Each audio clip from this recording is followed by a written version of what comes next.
সালামু আলাইকুম।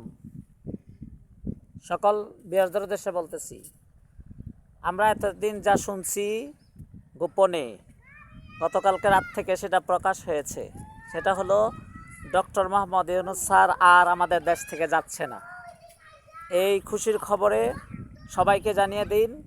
আর যারা দেশে নির্বাচনের জন্য পায়তারা শুরু করছিল, নির্বাচনের জন্য চেষ্টা করছিল, নির্বাচন নেওয়ার জন্য, তাদের কালকে শিক্ষা হয়ে গেছে, তারা উপযুক্ত জবাব পেয়ে গেছেন। তারা চাইছিল চাপ প্রয়োগ করে ডক্টর ইউনূসের পদত্যাগ এবং নির্বাচন, কিন্তু না, আমরা চেয়েছি সংস্কার।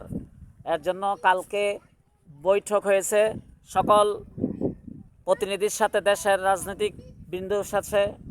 বৈঠকে সিদ্ধান্ত হয়েছে যে দেশে আগে নির্বাচন নয়, আগে দেশের সংস্কার। আপনারা কি এর সাথে একমত? যদি একমত থাকেন তাহলে অবশ্যই আপনারা কমেন্ট বক্সে এসে জানাবেন, সংস্কার না নির্বাচন, সংস্কার না নির্বাচন।